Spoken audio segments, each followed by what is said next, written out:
Welcome to Stay Curious, everybody. I'm Mark Marquette. So glad that you joined us today from our studios inside our museum in downtown Titusville.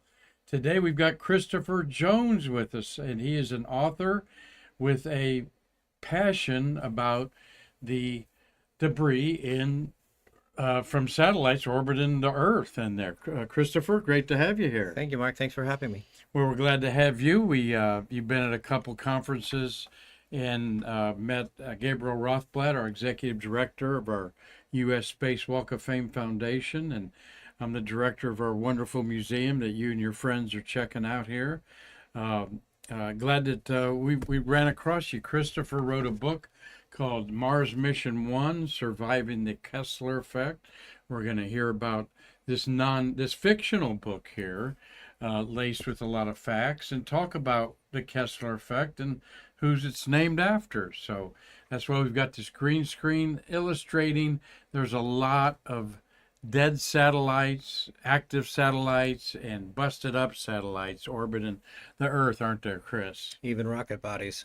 Yeah, rocket second stage really are a big problem because they got a lot of fuel in them. Some of them still. Even some of the satellites that are no longer functional, they still have, their fuel still in their fuel tanks.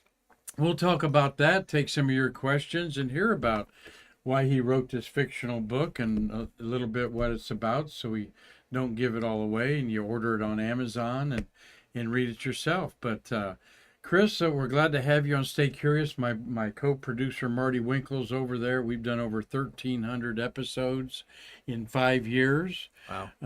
And one day we'll be an overnight sensation, maybe, in there. But we always like starting out with our guests a little bit of tell our viewers, where'd you grow up? What kind of career did you have? You had a very, very interesting career and then you kind of saw something that hit you that you wanted to get involved in the space business. So where'd you grow up? Jackson, Michigan. Jackson, Michigan. Yeah, That's a small town. Well, I grew up with I-75 in my backyard in Findlay, Ohio, Just south of Toledo there. Sure. So, and we've got Dave Stang. He's up in Macomb, Michigan, watching today. Okay. And where's Bill Whiting, Marty? Is he up in? Hi, Bill, if you're watching today. Just outside Detroit. I forget the name of the city. Yeah, Bill's up in Detroit. Some great watchers of our program there. And I beamed up our live broadcast here on my phone so we can take everybody's questions and say hi to them watching. We will have people all over the world watching us. And Mitch Rothman has he's watching from Colorado. Mitch has got a Facebook page called NASA Manned Space about Mercury, Gemini, and Apollo program specifically. Wow. And Nick Sedler's on there. He loves it when science fiction has good science in it. Excellent. And Mark Usiak is watching from Pennsylvania, and Michael Bruno. Hello there. And I think Michael's from Miami. And you got a Miami connection, right? I So do. you're up in, were you a space geek as a kid? Did you play with snowmobiles, toboggans, ice skates, that sort of stuff? Everything except the ice skates. My ankles weren't strong enough. They'd just go right over. So Okay, yeah. I couldn't ice skate. But toboggans, yeah, snowmobile, yep. Dogs, cats, snow 4 or 5 feet deep sometimes. Michigan, it's not that much different than Ohio. It's, you never know what you're going to get. You might have 3 feet of snow on Christmas morning, or you might have nothing.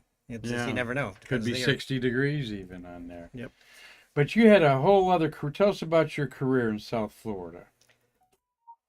Well, after growing up in Michigan, I went to Michigan State, I guess, as I got older.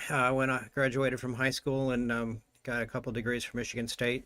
Worked for the family business for about 10 years on and off, and lived in London for 3 years with helping to open up the European division for them, and decided I didn't want to do that anymore and wanted to figure something else out. So I ended up, my fiance and I got married, and we moved to basically the greater Miami area. And a little at a time, we were both scuba divers, so we were doing that a lot with our family. And in Miami, you can scuba dive everywhere. Yes, anytime. So I ended up getting my advanced, and then eventually I got my rescue diver too.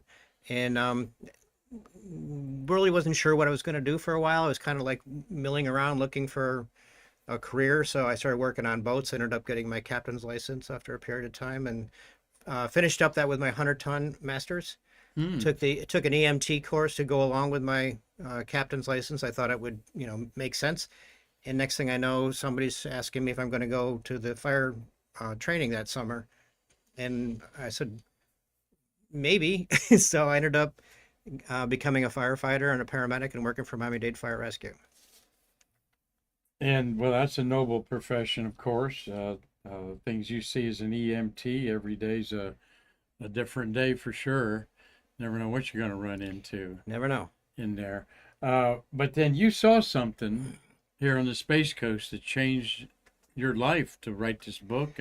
Well, I've always, I mean, I think everybody in the world, at least that has any inclination towards space whatsoever, knew where they were when the Challenger blew up. Mm-hmm. And I was actually talking to myself, going, "Why are they launching? Why are they launching? There's icicles on it." And it was obviously a devastating day for all of us. And I have always had, kind of an interest in space, but I never thought I would ever be working in the space, aspect of the world of any kind of whatsoever. I didn't think I would ever be working where I am. I happened to find out about the Kessler Effect as a result of some videos on YouTube and whatnot. Mm-hmm. And I was at the United States Space and Rocket Center after retiring from the fire department. And it just kind of suddenly hit me that, wait a minute, if this Kessler Effect takes place and we have people on the moon or on Mars or in the International Space Station, what would happen? What would happen to them? And it just really like hit me while I was there. I mean, if you haven't ever had a chance to get to the United States Space and Rocket Center In Huntsville. in Huntsville, you got to go. Oh yeah, you have to go. That's It's a mecca for sure. It's a bucket list. Mind Everybody. blow. Yeah, it's so Yeah. cool. Not one, but two real Saturn V rockets on their property. And then you have, the rocket facility and back, and the Marshall Center and back as well. And I mean, you have all the remnants, even parts that was gonna of the ISS that was gonna go and never made it, and you can look at them in person. Here's an aspect of the International Space Station that was going to get launched, and they didn't take it up because the shuttle no longer is flying. So Mm-hmm. now you can look at it for yourself in person. So it's really up close and personal with the space industry. Well, a little bit of publicity here. We'll get Marty to move that around there in the center. There, we've got you today and another author, Vern Connor, tomorrow. And Vern wrote kind of my dad was a rocket engineer book, and a really very good book that I've been reading. Vern will be on tomorrow. And like I said, his tales of what dad did and he being a kid watching Space Center grow up and Cape Canaveral and That must Cocoa have been Beach, so just cool. go from nothing to Yeah, two dirty 2-lane roads to what we have today. sand It's roads. Yeah, just quite amazing. So you're going to enjoy Vern Connor. A lot of people like your name. They think it's pretty sexy there. Christopher Lee Jones there. Flows off the tongue very good there. I have to thank my mom and dad for that. Yeah, we all do, don't we? Even my name, kind of an alliteration, Mark Marquette. I Yeah, got it's cool. teased a little bit there. But so Vern, you're going to love Vern tomorrow. We'll be doing books back to back, and he's a great guy. I met him at the Warbirds at an event this spring on there. So he'll be talking about behind the missiles, growing up with rockets. But here's one of your press pages there for your Mars Mission 1. In your bio, it mentions that you saw Falcon 9 launch, actually the Falcon Heavy. Yeah, the first Falcon Heavy. Yeah, that was something I'll never forget either. Got to watch that. Oh, that was awesome. Tell us how that affected you. Well, I mean, it just, I had no idea where I was heading yet because I think it was like 2016. Do you remember the date, the year when the first Falcon Heavy No, went? it's been 2018, I believe. 2018? Yeah, So it was right after that. 2019. They're coming up on over 5 years, I think. On Okay, that, so yeah. I must have just retired from the fire department, and I was probably on my way to United States Space and Rocket Center, and that's when I found out about the Kessler Effect. So it's like, whoa, you get to see the Falcon Heavy go, and then both of the boosters come, right down next to each other and land. And then I go up to United States Space and Rocket Center, and I find out about the Kessler Effect while on my way there or just previous. And then it just hits me like, well, what's going to happen if we ever do have, people on Mars, people on the moon, the International Space Station, and suddenly somebody does something really stupid and causes the Kessler Effect to take place. We'll talk about that Kessler Effect here. Here's your fictional book about it, Surviving the Kessler Effect. Um, Basically, we'll talk about, talk about why were you inspired to write this book? Well, yeah, when I found out that, basically, Let's back up here and Sure. let's get to Mr. Kessler. Mhm. Let's talk about this gentleman. Tell us about him. well, when I wrote Is it Dan Kessler? Donald, Donald Kessler. when I wrote the first book, I had it in manuscript form, and I was trying to figure out, how can I authenticate this a little bit, make it a little more realistic and real world, because after all, I'm trying to tell the world how dangerous the Kessler Effect is and how we cannot, approach the threshold. And I thought, well, let me see if I can find Donald Kessler because he's retired now. So I did a bunch of work on the internet, somehow found an address and a phone number, called it, and somebody picks up the phone on the other end, and they say hello, and I'm like, "Is this Donald Kessler?" And he's like, "Yes, it is." And I said, "The real Donald Kessler?" He's like, "Yes, it is. Who's calling?" And that's how it started. So Interesting. I got a hold of him. I sent him a copy of the manuscript. He said he'd be happy to read it, and he ended up sending me a fantastic introductory letter to the reader about the book and a little bit about his namesake, the Kessler Effect. And the Kessler Effect, in a nutshell, is When there's enough debris in low Earth orbit to cause a continuous, non-stop chain reaction or domino effect of more and more collisions, causing more and more debris. So it's like a snowball effect where it starts very small with just a few pieces of debris hitting each other, and then they hit satellites. It causes more debris. That debris hits more satellites, and it just keeps going and going and going. And get as you see in the background here, it's like all white around the Earth, and as you go further and further out, it gets thinner, and that's because there's more debris in the low Earth orbits. But there's enough debris to continue it and cause a continuous domino effect or chain reaction that just doesn't stop. And if that ever happens, we can never leave the Earth and go out to space again or return from space to the Earth. because there's so much debris to go through. Yeah, because it's, your minimal speeds at orbital speeds are 17,500 miles an hour. Mm-hmm. And that's just your minimal speed. So it's possible there could be something doing 30 or 40,000 miles an hour. So those speeds are like so ridiculously fast that the first time that NASA discovered any damage to the shuttle from returning from outer space, they had it on the windshield, had a little tiny fleck, a little tiny damage to it. It was like 3 millimeters. They took it apart and they sent it to the Office of Orbital Debris at NASA's Orbital Debris Office, and they evaluated, took it apart, and said, "Oh, well, it was a fleck of paint."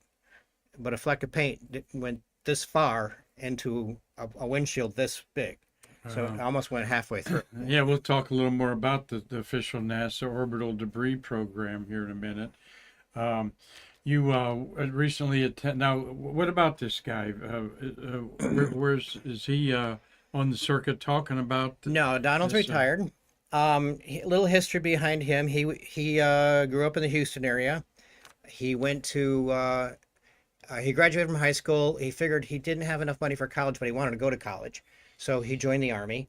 And they had a deal at the time back then that if you stay in the Army for 3 years, they'll pay for your schooling. So he went to the Army for 3 years, got out of the Army, and started his college. And in the meantime, he's like, well, maybe I can get a job at NASA. Mm-hmm. I mean, I don't know. That just would never occur to me that maybe I could just, drive up to NASA and, ask them if they could hire me. And that's what he did. He walked up to them. They said, "Hey, can you, are you hiring?" And they said, "We are." And they gave him the entrance exam, and they said, "There's a desk over there. Sit down and take the test." And he turned the test in, and they graded it, and they said, You got like 998 out of 1,000. You're only 2 points short, and you needed to hit 1,000. And he's like, oh, maybe I'll just have to go back to the army. And they said, oh, you're a veteran?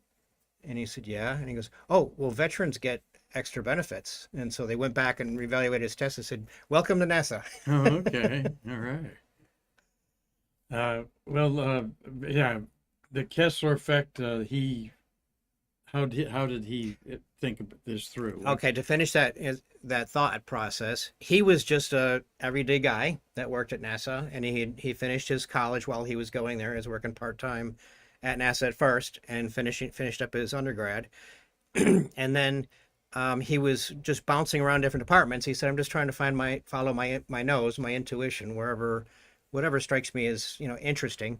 Mm-hmm. And he they asked him to see if there was any way that he could put together a mathematical formula that would identify asteroids in the asteroid belt as far as their behavior.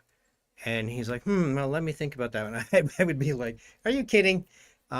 So he sat down, and the reason behind that is NASA was thinking at the time that they were going to be going to Mars soon, because Americans were getting bored with watching astronauts go to the moon.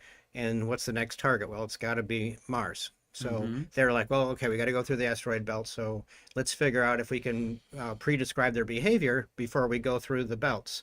And so he came up with a formula, attenuated it to the satellite, or the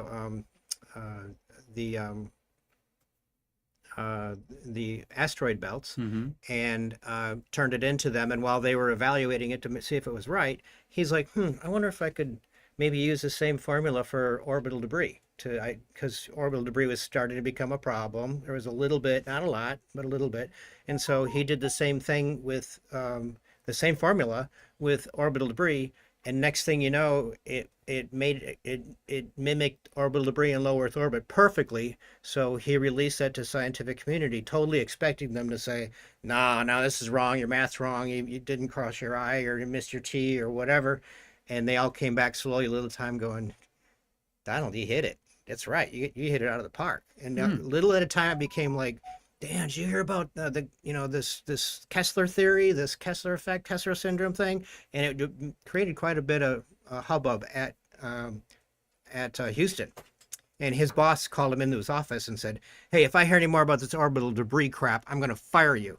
And the phone rang, and it was the Department of Defense saying, is there a Donald Kessler there?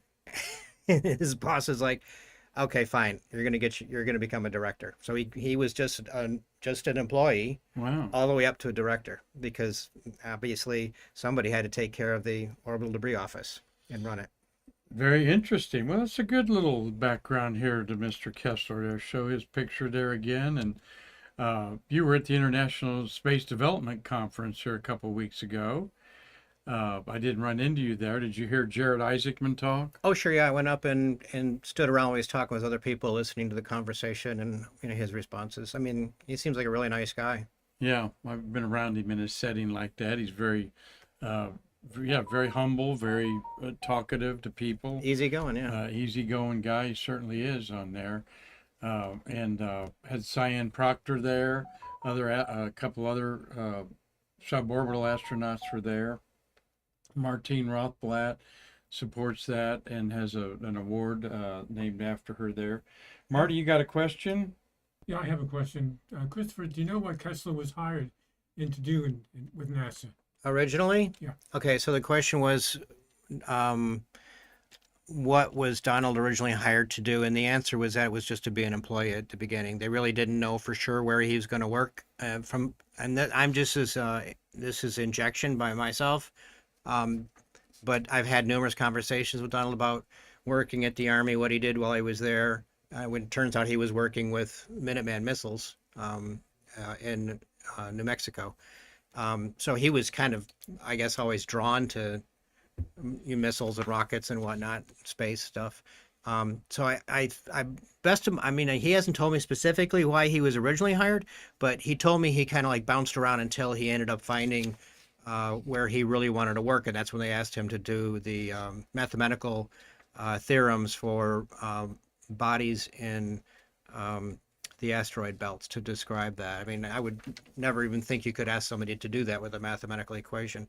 So, but they obviously realized that he was very good at math, and somebody asked him to do that. That's how he kind of got started. And it sounded to me like he was kind of working on his own, on his mathematical formulas, until he finished the formula and turned it in, and then he applied it to bodies in low Earth orbit, and then the Kessler effect became known.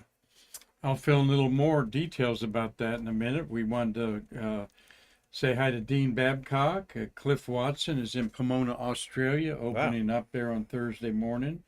Elena Adhakaria, she's in South Africa. She says hello. Tom Musiak's up there in Michigan. Says they have Florida type thunderstorm going on there. UCX in Pennsylvania. What'd you say? Somebody's in Pennsylvania. He's in Pennsylvania. What did I say? Michigan. Oh, yeah, I've got Michigan on my mind with you here. Manned Space is reminding us Jackson, Michigan is the hometown of Al Warden up there. And Gary Allgire's watching. Hey, Gary. He wants us to try to get a Zoom call with him for ASTP next week. And we're going to try to figure that out again, Gary, so we can bring you and other people around the country and around the world on to our humble little program here. In 1991, Kessler published a book called, or a paper called Collisional Cascading, The Limits of Population Growth in Low Earth Orbit, with the best data then available in 1991.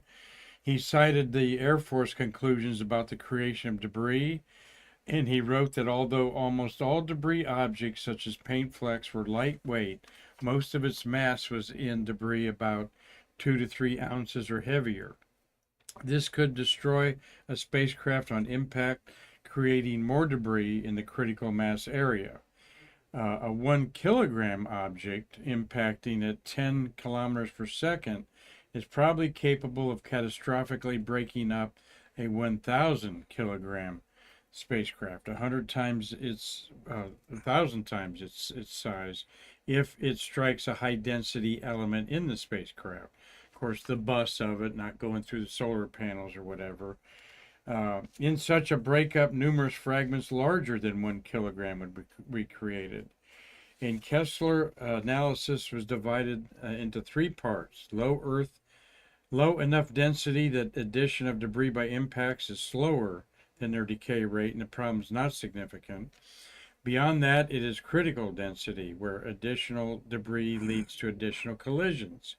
At higher densities, production exceeds decay, leading to a cascading chain reaction, reducing the orbiting population to small objects just several centimeters in size, and increasing the hazard of safe space activity. And that's what the Kessler syndrome is known as it became known. And the NASA created, there is an agency in office, the NASA Orbital Debris Program Office, and about detecting, modeling, and mitigating this serious threat, isn't it, Christopher? Oh yeah, Donald started NASA's Orbital Debris Program Office in around, I think you said 1991, and I believe he only stayed on as director for like a year. He's a very humble guy, Mm-hmm. and he definitely could have stayed on longer if he'd wanted to. Um, um, what was your question again? Getting back to the debris office? Well, just this is a very serious thing. NASA's got an office over it. From learning more about it with you, I wonder if it's taken in all sincerity when we've had, that the Kessler effect is a real thing that could happen. Well, thank you for bringing that up, Mark. That's actually why I wrote the book. When I realized how devastating it will be for all of us when the Kessler effect happens, I just was with Donald a couple of weeks ago up in North Carolina because I had a couple ideas I wanted to bounce off of him. And we were talking about the the Kessler Effect, and that it has actually already been acknowledged by NASA to have started, but it's just very slow. We were talking about it. I'm just like, Donald, I cannot. The more research I do on this, the more knock-on effects that I find about, when we lose our satellites, we lose our cell phones, we lose our cell phones, we lose GPS. Then it just goes on and on and on and on and on and on, and everything is nobody knows. Nobody stopped to think what will happen when the satellites are gone, or we can't communicate anymore with the satellites. And forget about going to space or returning from space. Just living on Earth, everything is dependent on satellites. Mm-hmm. And if the Kessler effect really goes into full effect, which it's exponential in its growth process, and we're exponential in our launch cadence. And every time we launch a rocket, we're creating more debris. So, I mean, that's the reason I wrote that. I wrote the book Mars Mission 1: Surviving the Kessler Effect because it's really important, and I don't think it's received the kind of press it should. No, I agree with you here. We're going to frighten you a little bit with some impacts that we've talked about on the show before. Here's the NASA orbital debris page showing something that hit the cupola on the International Space Station. We've got guest space workers, including Terry White, that worked with the shuttle, as we call him, the garage manager of the shuttle when it was in the orbital processing facilities. And they were constantly finding the most found object embedded in the tile was electronic pieces from electronic circuit boards that had blown up. Circuit boards. And yes, circuit boards, pieces of circuit boards embedded in the shuttle tile. Now, the last shuttle was launched 14 years ago yesterday, Christopher. And as huge as it was, we don't know if the Crew Dragon is experiencing it, or a Soyuz spacecraft has had many hits like that. But here's a page which you can just go to NASA Orbital Debris Program Office, in case you didn't know such a thing existed. There's tracking cameras all over the world doing 24/7 analysis of space debris. They can get down to about 2 or 3 inches of bolts and stuff that are orbiting. They might be able to detect. When you get stage separation, you end up with bolts breaking off or nuts breaking off, and Yes. now it's become orbital debris. Of course, we don't see space this crowded. This is a illustration, though. But orbiting objects 20 miles away from each other is becoming commonplace, with the 7,000 Starlink satellites orbiting the Earth, and about 500 of them are coming down now every quarter or something. It seems like they have a lifespan, and they know that they're designed to deorbit and burn, which you hope they burn up, but maybe one won't one day. End of crash life. through, yeah. Yeah. End of life in there. And again, another illustration to show you that this is a very serious consideration. When things explode apart, that shrapnel creates smaller pieces that can go out and hit bigger pieces that create smaller pieces. Yep. And That's the chain reaction or domino effect. and cascading effect. unfortunately, we've had Russia and China purposely blow up some of their defunct satellites up there. And like we talked earlier, I think a real threat are some of these second and third stages that went in orbit with the satellite, particularly in the 60s. That happened quite a bit. They were surprised when the Atlas rocket second stage Centaur actually followed a satellite up into space in like 1959. They go, wow, we had a lot more boost than we thought up there, but there's still fuel in that. Some nasty things can happen, and they have seen explosions of satellites that are defunct by the fuel left in them. Yeah, they're hypergolic. Yeah, has blown up there. Marty's got a question for us on this beautiful day, talking about space debris on Stay Curious. You actually have two questions. First one's from RG Jubilee. If an asteroid hit a piece of space junk Would that start off the Kessler effect? If an asteroid hit a piece of space junk, would it kick? According to NASA's orbital debris office, the Kessler effect has already started. It's just extremely slow.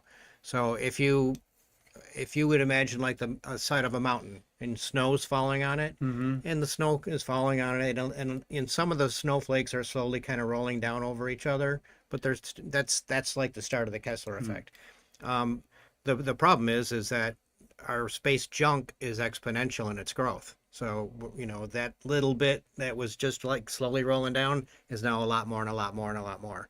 So and can you ask me the question again? Well, an Because asteroid hitting a oh yeah, it's spacecraft totally is the same thing. same It thing. don't Yeah, matter. it doesn't matter doesn't what matter the what the object is. yeah. Uh, uh, and these spacecraft are peppered with micrometeorites.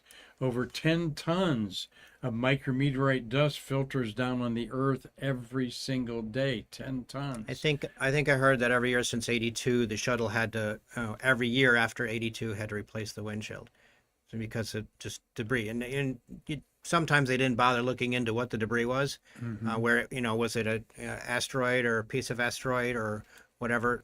Doesn't really matter. What Donald has told me many times is what matters the most is your mass versus surface area. So if, for example, you have a piece of paper that's floating in low Earth orbit, it's very high mass and or very high surface area and low mass. So eventually the little molecules that are up there will slowly deorbit it. But if you have something that's stronger, more like a piece of steel flying through, it's very high mass and low surface area, so that'll stay in orbit longer.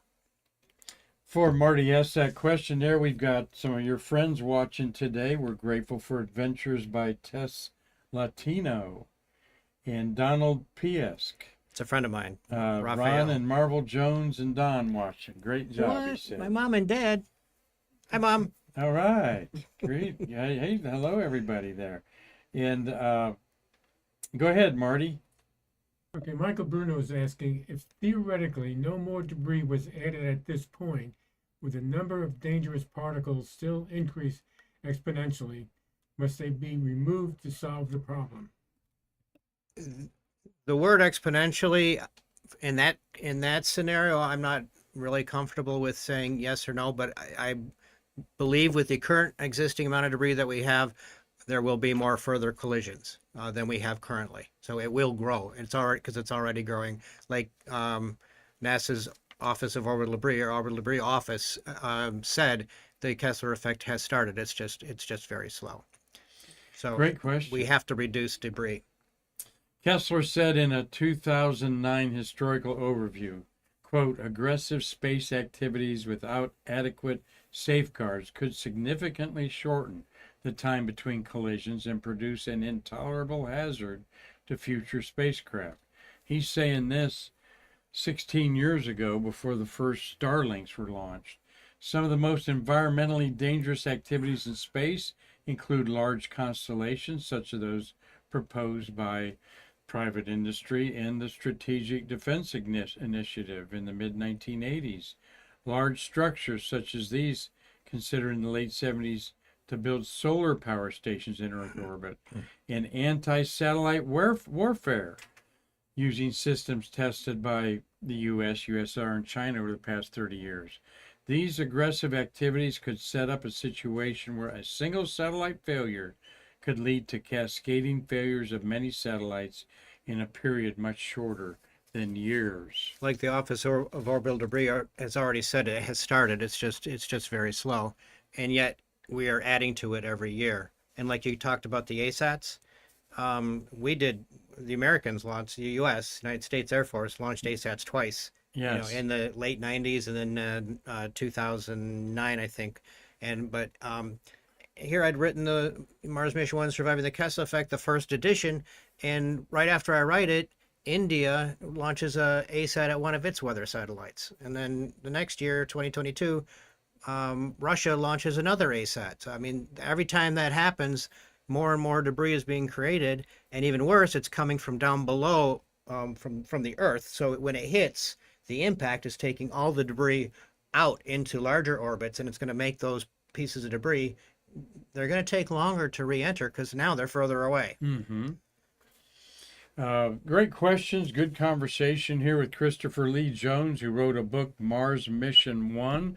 I'm going to talk about that book here a little bit and reprise back and forth with good comments from our guests here. Cliff Watson in Australia says 320,000 bits larger than a golf ball are being tracked right now. That's quite a few there, Cliffy. And the smaller pieces, like the flecks of paint going 17,500 miles an hour, have done a lot of damage. Remember, we had the long duration exposure facility that was released in 1985 and not brought back to like 1989 or 90 after the Challenger accident delayed its return. But that was a benefit because they got more impacts. Instead of just 18 months up there, it was up there almost 4 years. And they could see the more impacts of micrometeorites and things bigger. They don't have to be micro. Did you know when they sent the astronauts up to do the work on the Hubble? I was talking to one of the scientists that at the National Space Society meeting, Uh-huh. and he was one of them that actually was involved with grinding the corrective lenses for the Hubble. But the astronauts that actually went to the Hubble to install those said the surface of Hubble was pelted from debris. Wow. And I also understand that in training, astronauts are now told before they clutch any aspect on the International Space Station that they look at it very carefully to make sure it doesn't have fractures from being hit by debris. So the aluminum might be, flared out, or a very sharp edge that they could cut their uniform or their suit on. That reminds me, Christopher, of they always do an inspection of their fingers. They will actually have a break and lift up their hands to the cameras to see, because if you know, an impact of a crater can be very small, micrometeorite, almost small, that it's still an impact that can have edges around it, sharp edges, burrs. Burrs, a good word, And, yeah. and the burrs on the metal there were cutting their fingers, and they couldn't figure out what was going on.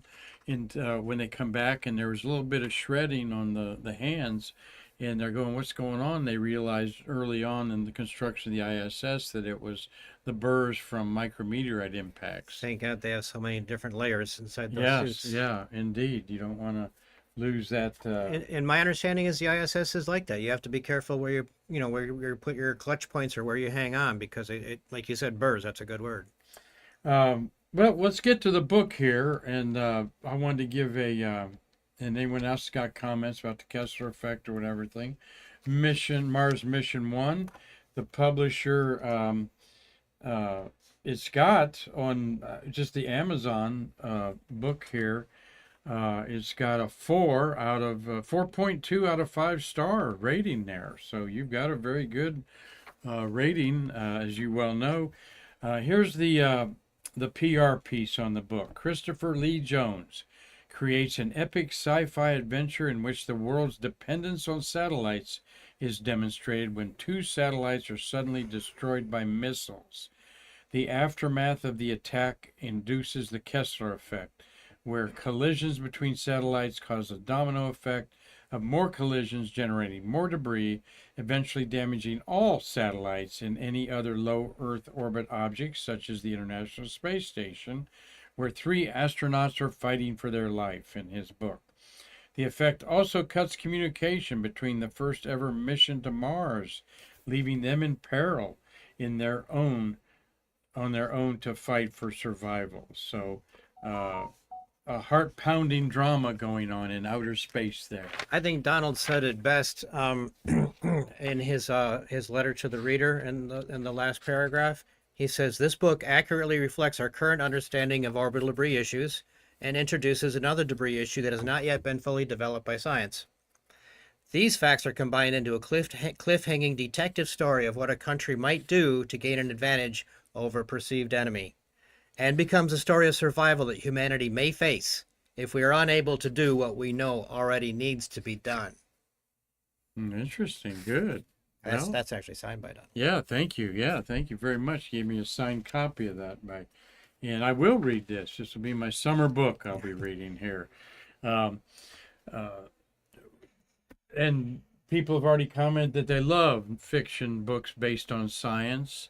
The Martian was very popular, turned into a movie with a lot of good facts in there. There were some stretches of Not that much wind. dramatic. Yeah, you never get that much wind to tip over a spacecraft on Mars. But I was trying to think of the author of The Martian, Andy Weir. Andy Andy yeah. Weir, and I did read his second follow-up book, um, Hail Mary. Hail Mary. Yeah, did you read that? I have it. I haven't read it yet. Yeah, that's very, very interesting, and turn this into a movie. There's only like two characters in the book, you know.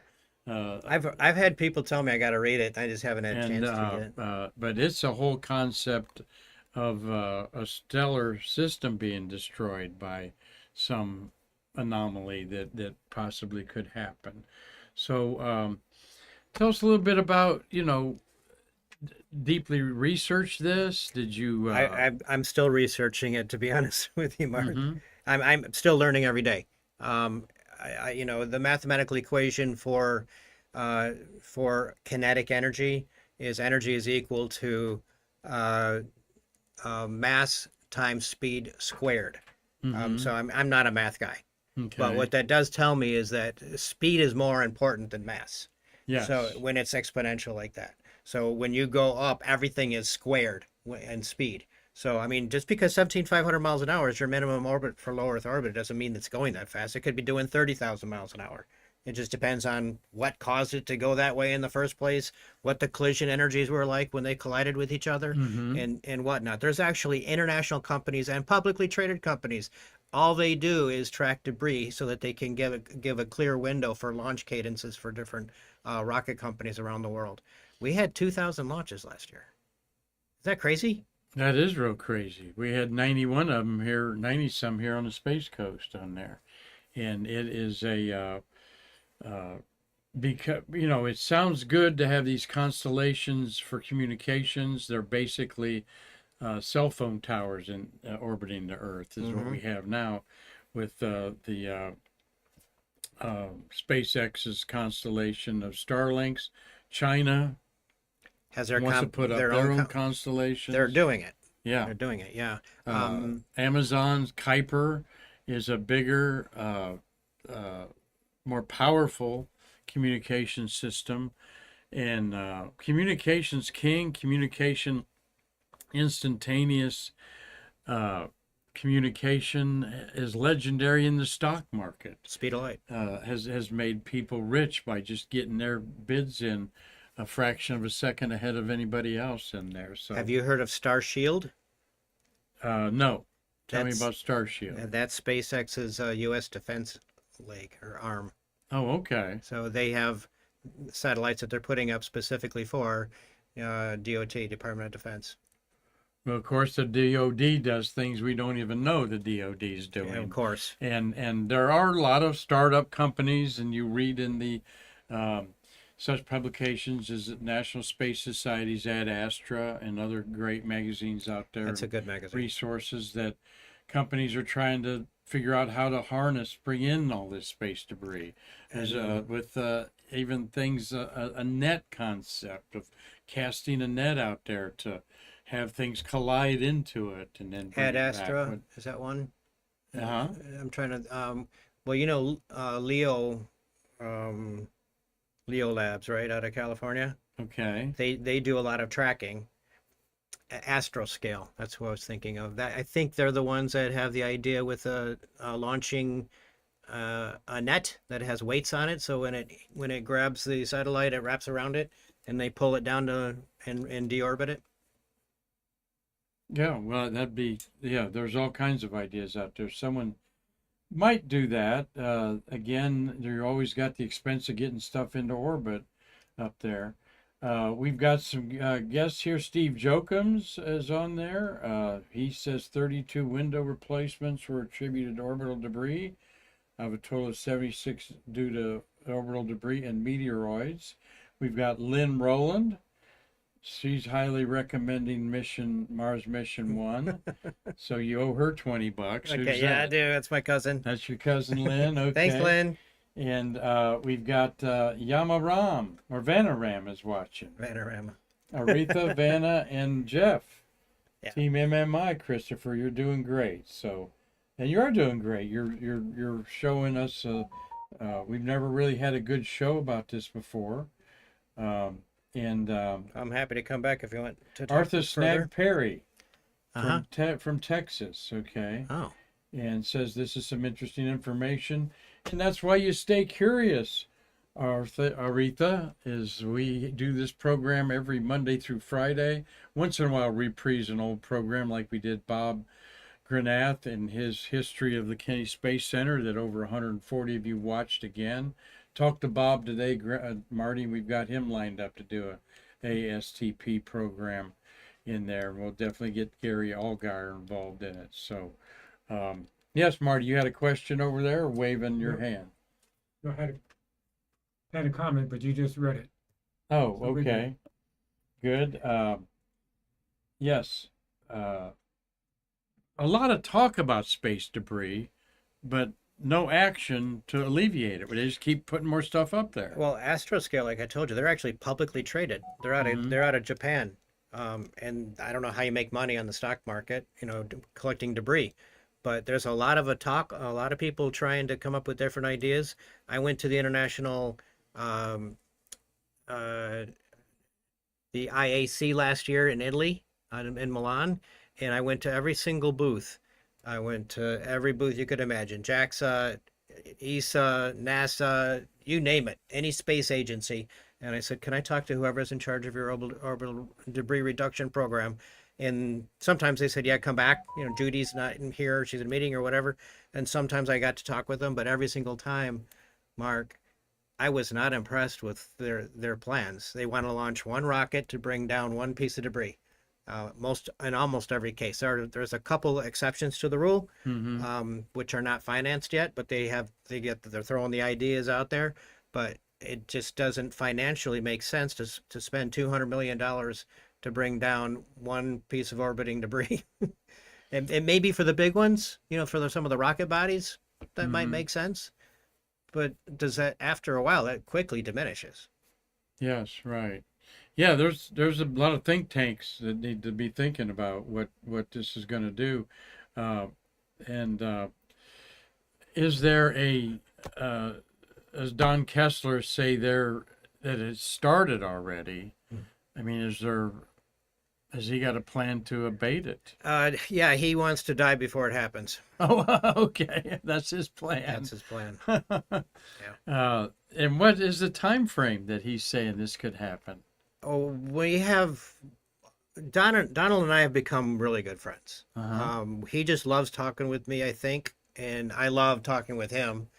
And we just talk about space. I mean, I took him out for breakfast one morning, and we were at breakfast for 3 hours, and it was just the best time. He just loves talking about his space stuff, and he has no problem correcting me if I say something wrong. But normally I'm just asking questions, about well, how did this happen, or what were you doing there, or how did you break your leg when you're in the Army, and it just all kinds of fascinating stuff. And he's just I'm very fortunate to count him as a friend, and to That's have neat. him as a mirror to bounce ideas and thoughts off of. That's the bond that ties in this space community, really, Christopher. It's I could get together with Steve Jokums, who's watching, or Cliff Watson, and for lunch, for brekkie, for breakfast, and then you look at your watch and go, "Gee, are you ready for lunch?" We've sat here for 3 hours. Yeah. And talked about, and it's just not all space stuff. It can be family stuff. It could be sports. It could be race cars, whatever you like. But Well, the Donald has tie a- that binds a lot of people that watch Stay Curious is the social aspect of us just talking about things that no one else is talking about. human beings being human beings talking about fascinating stuff. Exactly. What have you found the most shocking fact of the Kessler effect in your research for your your fiction book here? Yeah, well, right. When I wrote the first book, this is the second edition, and this is like double the amount of material in the second edition that's in the first book. just because I kept doing more research and just finding out more and more about this cascade effect, this snowballing effect of, well, what happens then? Well, what happens then? Well, what happens then? In my book, the first crew ever to land on Mars gets there, and they get outside of their space capsule, and they suddenly lose contact with Capcom or NASA, Houston, and they don't know why. And so it's the rest of their job for the rest of the book for them to figure out why did they lose it. In the meantime, the International Space Station has the exact same thing happen, and yet they can see the Earth right outside, the cupola. Right. What they call it. 25 miles up. Yeah, and they can see it, but they can't communicate, and they don't know why. All they knew is they had to do a PDAM, which is a predetermined altitude maneuver for the ISS, because somebody collided a missile into a satellite, and all they knew is that Capcom said you got 3 minutes to go. And so you got to get in, or whatever it was. I think it was 15 minutes. I can't remember exactly the numbers, but you have like X amount of time to get out of there. So they had to, hit the launch, hit the launch gear and get the heck out of Dodge. They go from like a 200-mile orbit to go over 500 in an uncontrolled ascent, and Wow. they don't even know where they end up. Well, this is a real thing at the space station where you occasionally get a news story where they've had to raise their orbit to miss some sort of debris that could hit them. That debris is never really said how big it is, but it only has to be a bolt that could go through the whole something of the space station, and you're in big trouble. Yes, Marty. I have a question from Aretha Snack Perry. Christopher, will there be more information about the Kessler Effect in your third book? Aretha wants to know if there's going to be more information about the Kessler Effect in the third book. Absolutely, without a doubt. I'm still finding out more information, and Now there's still more to be found. You got one book that you revised 2 upgrades to. Is that This right? was just launched in March of this year, so this is Okay. brand new, Okay. and I'm still finding out stuff. And then is there a sequel to this in the works? Yes, there'll be a final, I think a final conclusion. Yeah, I got to do Okay. something with the crew on Mars, but no, there's like I say, I call it factual fiction because I try and use as much real world data and numbers, but make it in a cliffhanging, a science fiction thriller of what could happen if, or what's going to happen next. And just, Mhm. I'm an action kind of guy. I like the action, um, books. When I was a firefighter and I couldn't sleep at night, I was always reading, all the different type of action books that are out there, and that's just what I like. So that's the model that I kind of wrote with. Well, where'd you get your writing chops to sit down and pen this out, so to speak? I have no idea. Really? I really have no idea. I'm not a writer. I'm just a guy with a story. My mom used to say when I was growing up all the time that I had an incredible amount of imagination, which is true. Well, you found it easy to write words down in this. Did you have a ghostwriter or other people help you with it? My first editor I burned out, Uh-huh. and she was like, "I don't want to hear from you ever again." So I went to with the first book to the second editor and started the third book, and he's like, "Christopher, you got such a great first start on this book, but you left so many avenues and so many alleyways and so many different passageways you could have talked about, and you just left them hanging. You got to go back and you got to readdress those. You got to do a second edition." So that's what, and he and I worked together great. I guess I maybe became a better writer over Well, time. yeah.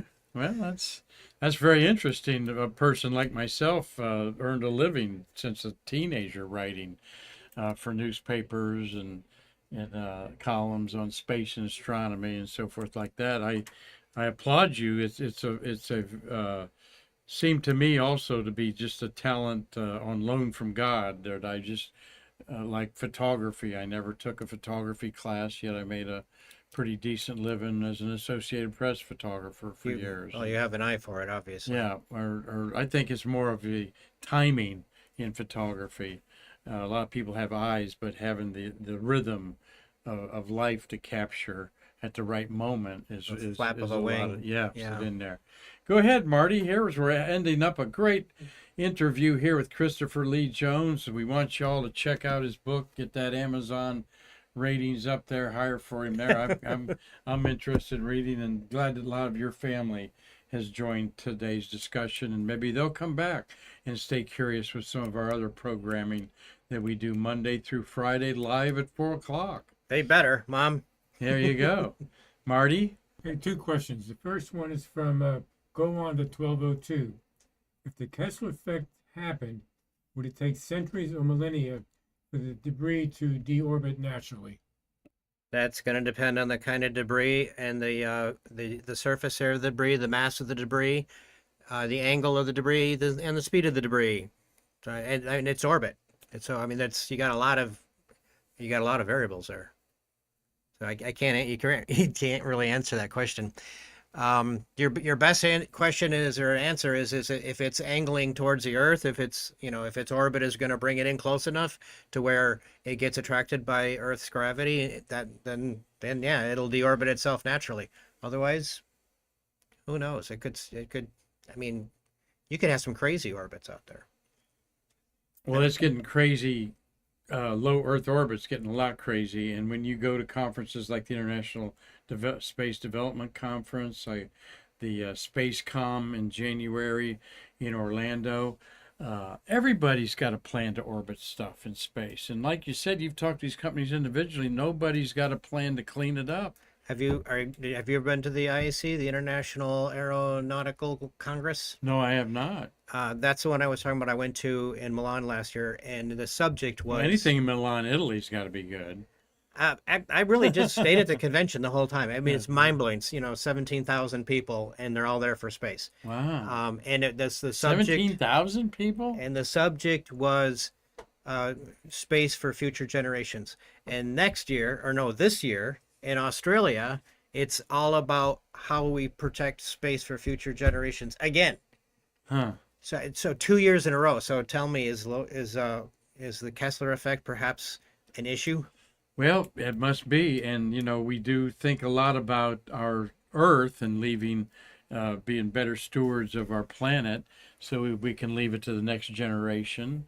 But this is a serious thought about living without communication systems, your little computer that we all have in our pockets now, and just mundane things like water distributed from the water plant to your home is computers are involved with that. And you're reading my like book. Marty. Yeah, I have a question. Yeah. What's the likelihood, or have you been approached by Hollywood to make your books into a movie? Marty's asking if have I been approached to have this book made into a movie. I've had a couple calls from I don't know, agents or whatever, and they just kind of so far just kind of disappeared.